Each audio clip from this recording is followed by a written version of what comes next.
unmuted. Welcome back to Face at India Charts. To be here today. There you are. We got you, Rohit. How are you, buddy? I'm good. Okay, so you remember how to share your screen here? Yes, I'll do that. Okay.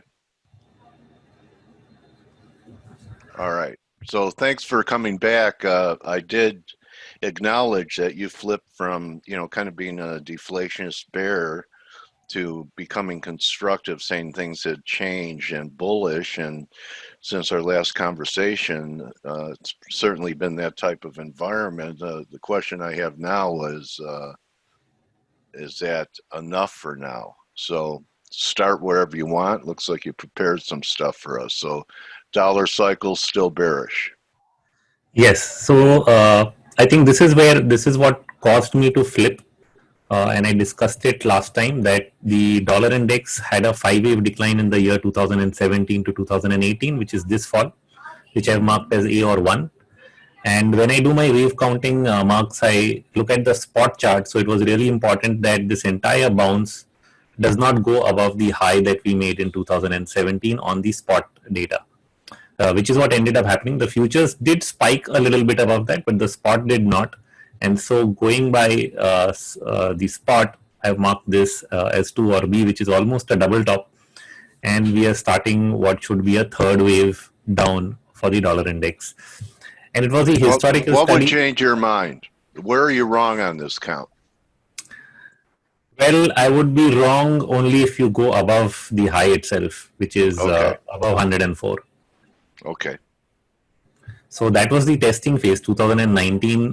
For a long time, I think we were at 61% and 66%. So it almost looked like you'll get that swing down from there itself. It didn't happen, and the pandemic really swung it all the way to the double top point. Now from there, just because we didn't cross it, it gave me a sense that possibly we could have started a third wave, which is what it's looking like. And then you've had all the central bank action confirming that. And then what I was looking at is the time horizon, because people always want to know how long the reflation goes on.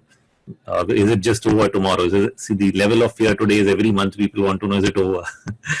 And right. You have it going out to 2023. It's long. Sorry? I see that your yellow line has the bear market extending out to 2023, and that's based upon that it started at the high in 2017. Yeah, okay. So all 7 years somewhere into 2024. Okay.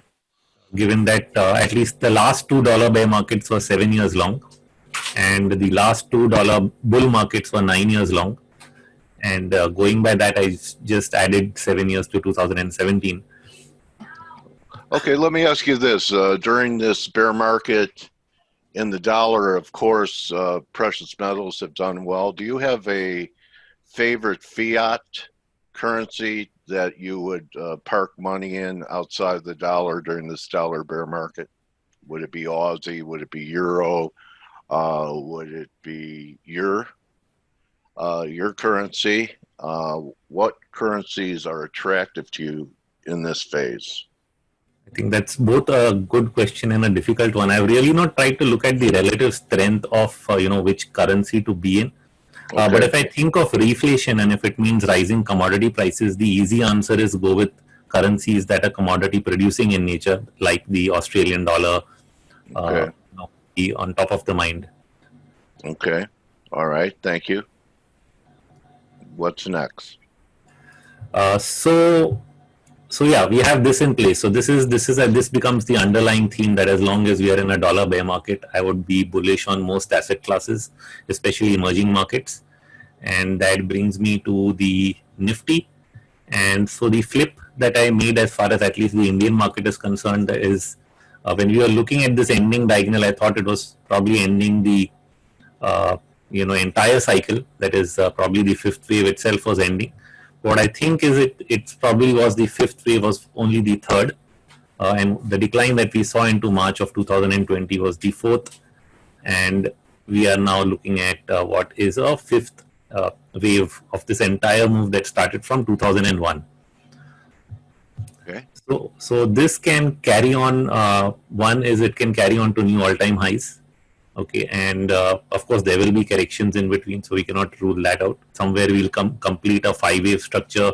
Wave one may be closer to 13,000 or maybe higher than that, and then we probably get that wave two correction at some point is what I'll watch out for. But overall, we continue to head higher, maybe for a couple of more years, along with the reflation that will occur because of the falling dollar. Now, unless that changes, then probably changes everything. But keeping that in the backdrop, I think this is the best scenario to go with. What about markets that have taken out their pre-COVID highs? Are they already, what stage of 5 are they in? Are we completing, 1 of 5 or 3 of 5? So there's one, right? This is a slightly messed up chart because I have my bands and all on it, but it's okay. I can take a cleaner one. Yeah. Now, if I look at it like this, so now I'll give you two scenarios. This is the one that everybody wants to play out, that, this is some kind of fifth, this is a bubble, it's going to collapse tomorrow. And, but when I really drill down to the internal wave counts of this structure, I cannot mark this as a 5-wave advance anymore, simply because if this is the third wave inside it, it's already become the shortest. Okay, so this third wave is already the shortest. And the best way to then mark it is a series of 1, 2, and 1, 2. Okay. Oh, yeah. That could go on forever, right? That could go on for a long time. So we are somewhere in the third of third. There's going to be a fourth, there's going to be a 3, 4, and 5. And so that can go on for quite a while. Okay. Would you say the markets that are making new highs, even though that count's not going to work, because that would make wave 3 the shortest, that U.S. markets are more vulnerable at this stage for correction than, say, the Nifty?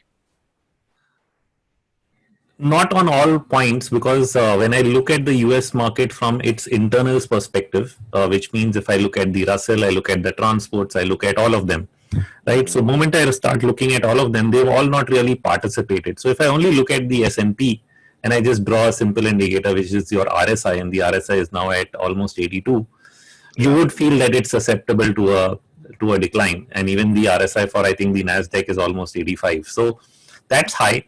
And when we look back, you see the 2018 top where you had a flash crash after the RSI really hit 86. But the history of RSI is that probably this flash crash of 2018 is the outlier, because if you go back and look at the last multiple occasions of high RSI readings, they're usually indicative of a strong market that is developing. And the final top in the market really does not occur till you get a negative divergence. Even after a very high RSI read, there will be a pullback, then there's further high, then there's a negative divergence, and only then maybe you get a final high. That's what I've typically seen in these scenarios. So I wouldn't want to compare with 2018 and say, oh, this is very high and it's going to, get hit. There could be a correction to get it out of the overbought scenario. But when I see the Dow, say, for example, it's just getting into this zone. It's just crossed 75 yesterday, and it's still not there. If I then move on to Russell, it's actually gone through a long consolidation. All of August, it has been consolidating. The Bollinger Bands have tightened. Looks nothing like the other indices. And so for all what I would expect is when you see a slight pullback coming in, maybe the S&P or so, you actually might see strength in the small caps and mid caps in the US. So the Russell would actually take off to a higher zone.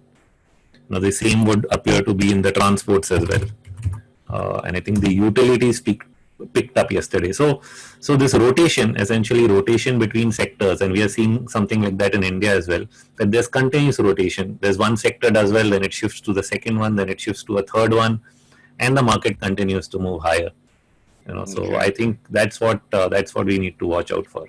All right. Well, Nareej Jain is asking for a review of the bank Nifty, and the banks, the financials in the U.S. have been one of the underperforming groups, as well as the energy stocks. So I'm wondering if that's happening in India too. Yes, to a lesser extent, but definitely yes. And I think most asset classes tend to correlate significantly around the world. But that said, the Bank Nifty last week actually did beat the US Dow Jones Bank Index, because the bank index in the US has actually not gone past its June, July highs. But the Bank Nifty managed a late rally in the last part of August. And so last Friday it was actually up here. And then this week we actually got this one bar sell off, and we've been sort of consolidating. If I'm really not going down to an hourly chart, but there's some sort of a triangle pattern out here on the hourly, and that tells me this is a very, very minor degree, 1, 2, 3, 4 going on. You still not completed this move. And how it started off is, so I have what I've marked is I've marked this as the orthodox bottom in wave Z of the previous decline. Okay, so to put it like this, and this initial move is 1 and 2, and we are somewhere in the third wave. So that's still developing. My sense is it would at least go to the point where the third wave is at least equal to the first, if it doesn't become an extension. So the minimum expectation would be that it carries itself somehow to say 28,500, with the main hurdle being the 61% retracement mark, which comes in somewhere around 26,300. So that's what I'm looking at. Is there anything impulsive in that chart? I mean, to me, it all looks, corrective action since we bottomed. I mean, where's the impulsive? This initial wave is a 5-wave move up here. Okay. And so what I've taken this as, and which is why I drew these lines, this is a leading diagonal. Okay, so it's a 5-3-5-3-5 structure. Okay. Okay, so I've taken this as 1, 2, 3, 4, and 5 inside of this. So there's also 1, 2, 3, 4, and 5 here. Then this itself is an impulse. So each of these rallies are impulsive, but they're overlapping, which is why it's a leading diagonal. And from there, we started a third wave. Now we can argue that this leading diagonal is A or whether it's 1, so that we can leave open. But it's still a third wave, so it's 3 or C which is going on. And till we complete all 5 waves within that, I think there's still some upside potential. Okay. So anything outside of equities that you're paying attention to? Equities, the dollar, mining shares still look pretty good, don't they? And there is a request for the Indian Oil Corporation of NSE. Do you follow that? Okay. So the oil marketing companies, while I have liked them, have been pretty lethargic right now. Okay, I do sense, just looking at the Indian oil company, that it's made its first wave up, probably consolidating in wave 2. There's one long consolidation going on. It could be W, X, Y, complex correction. Okay. And once we complete that, probably we do get a third wave, but a much slower move happening in this sector right now. So, which is where we are really not seeing the momentum. Yeah, same with U.S. oil companies. In fact, the oil price has been stronger than the shares, and to me, that's kind of negative. But so, since you just asked me about metals.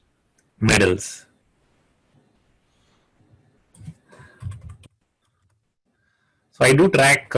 Actually, Metastock used to have my data feed for the HUI. But the vendors actually pulled it out. But anyway, we have it here.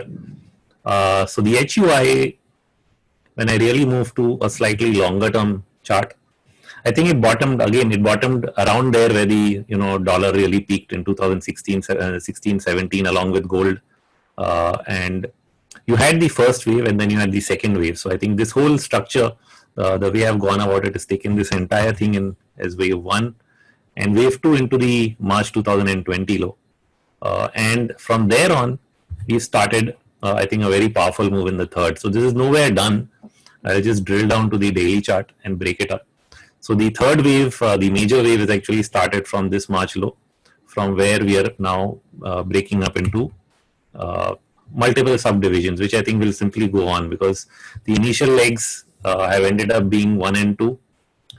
Then you have another 1 and 2 going on right now.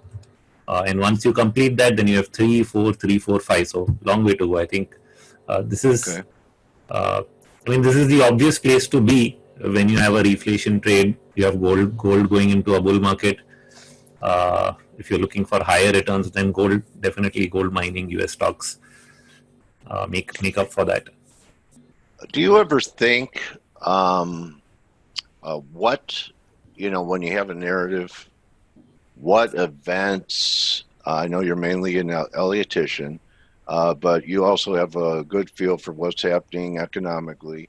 Do you ever think what would change your narrative and like what could be behind weakness in the dollar ending? Is there anything you could come up with that would change that scenario? Yes. So the risk is how far does inflation go such that it forces the bond market to react, right? Okay. So moment you are forced to raise interest rates, and we are all well aware that debt levels are very high in this world, and you cannot really have higher interest rates.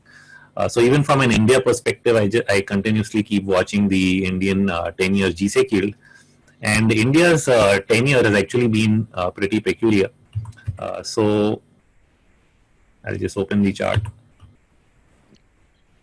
So interest rates are the only thing that could derail this. Yes, interest rates could derail it, and the fight, of course, has always been between deflation first or inflation first. And as long as you had the rising dollar, the risk was you could end up with deflation first. Now that you have so much monetary action, government stepping in, the tide has turned towards inflation first. Now, if inflation numbers really turn out to be so high that they force bond yields higher, that's where I think risk comes.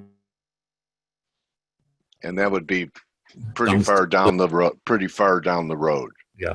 Right. So it's going to be markets going to I think, as they say, fall on their own weight at some point of time. They're going to pop on their own. It's not going to be driven by something. But so right now you're looking for a little pop in yields before yields go to new lows again. It has happened. This chart is not updated for the latest data. We've seen a slight pop till here around.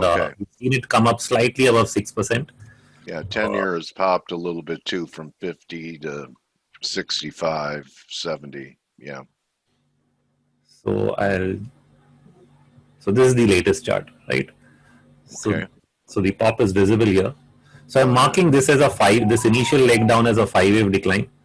I thought this pop could have gone higher. Maybe we always open to the 4th wave, so we don't know whether it may even further subdivide and give you that pop. Because in India right now, despite all the slowdown, we are actually seeing inflation data spike up. So the CPI inflation, the consumer price inflation because of food prices, is actually hitting around 6.2% again. And the Reserve Bank's target range is actually closer to 4%. So they are above target. They're not really raising rates. They're saying this is temporary, which may be somewhat true because we have our food prices are driven by our agricultural season, and right now we've actually had a good monsoon, so that usually results in a good output into the year end, and that would sort of take care of the food inflation part. Well, did you have any supply chain issues? And COVID isn't exactly under control in India, is it? It's starting to actually accelerate, isn't it? Yes, it's. I would say it's just been continuously expanding. It's not accelerating, but it's maintaining that pace of number of cases going up are regularly increasing at a certain pace. So how many cases a day in India? It's over 70,000. Okay, but compared to the U.S., where your population is what, 5, 6, 7 times greater than ours? Right. All right, so if people, so it's not a real equal comparison that you have more than us because of your population. Are people embracing? Since you come from a different culture, a lot of Americans are embracing wearing. Now that they feel wearing a mask is an intrusion on their liberty and freedom. How's the compliance in India for people trying to be safe? So most people are wearing masks. If I go out on the street, everybody seems to be wearing one. Of course, there are some people who may be inappropriately wearing it, like only on their mouth and not on their face. I see that a lot. Yeah, where their nose, people expose their nose. Yes, Yeah. but otherwise everyone's on a mask. There was Rohit. There was. I saw on the news. There was a woman who had one on, and she cut a circle out in the mask by her mouth so she could breathe. So I guess everyone needs a chorus on how to wear a mask. So, with your scenario here, do you have you probably have some astronomical numbers for where gold and silver could go? Do you have Yeah. something you want to show us there? You're looking for 30, and is this in dollar terms? So here we are looking at gold in dollar terms, Okay, uh, and this is the COMEX price. right. And my sense is the last bull market started from here, which is 2000 and around September 1999. So this is wave Gotcha. 1, 2, 3, 4, 5. We had this first bull market, so I've marked this as a larger wave 1 and wave 2. And my sense is we started a third wave. Now there's some debate on whether I take this 2 here and have a truncated Z over there, but I think sometimes that this is better because we had the ending diagonal, which is usually the last stage of a move, occur into the Right. lows of 2015. So this is the ideal point. Then we had this long first and second wave, and then we are into this third wave. So within this third also, 1, 2, and I think the 3 is really subdividing. Now I could have, so when you say astronomical numbers, if I take really long term, if I say we are getting a third wave, which is either equal or it's 161%, if I just say it's equal, we end up at 5,000. $8,000. Wow. Right? So if just the third wave is equal, we are way far off. And Wow. in the near term, so then I try to measure, one is the size of this first wave, and then as we are further subdividing the third into 1, 2, 3, 4, I'm also looking at the size of each of these individual structures. So the first wave and the third wave here are almost equal to each other. We are forming some kind of triangle in the short term. So I do think after that completes, Okay. we will get a fifth which can go up to around 2,370. And Okay. that would also somewhat coincide. In fact, it would overshoot the quality with the third. So I wonder if we're going to get an extension. So if I do a 161% of this, then we get a number which is closer to around 2,550. So those are two numbers for the near term, 2,370 and 2,550. Okay. Once the next rally really picks up. Okay. So if that's it, why don't you show people your website Sure. and how they could get a hold of you and follow your excellent wave work? So my website is indiacharts.com. We've just recently last week launched an app. The website is also redesigned since the last time I was with you. So we've put everything here under categories. The moment they go into categories, they can choose Nifty, they can choose currencies, commodities, stocks, or the long short report, which is my monthly strategy report. And if they like being notified about everything I write, the best way now is to just download the India Charts app from the Android store. We'll have the iOS version in another week. And once they sign up, they just get notified about all the articles I'm writing there itself. They can post questions right at the bottom. So I try to answer as many as I can. And that's the way to do it. All right. Well, I love having you here and getting your thoughts and your counts and your views, and appreciate you coming here to edify our community, Rohit. And my trading warrior brother, I hope that you and your loved ones remain untouched by this virus, and that you continue to have prosperity with your wave counts, and also for everyone that you work with. So I appreciate you being here today, my trading Thank warrior you so brothers. much for Thank the you very wishes. much. I wish you the same, and really happy to be here. Okay, so that's it. You can also follow Rohit on Twitter at India Charts. And I know every day in Face, people are always asking for the Nifty. You got to follow this guy if that's your interest. He has a handle on global markets, but everyone focuses on their native local bourses. So anyone in India, I would definitely recommend following Rohit. Thank you, buddy. Thank you. Thank you so much. All right, so that's a wrap for us today, and we'll see you tomorrow for the NFP. Remember, don't just count your pips, count your blessings. And we'll see you tomorrow for the number. Adios. You're very welcome. You're very welcome.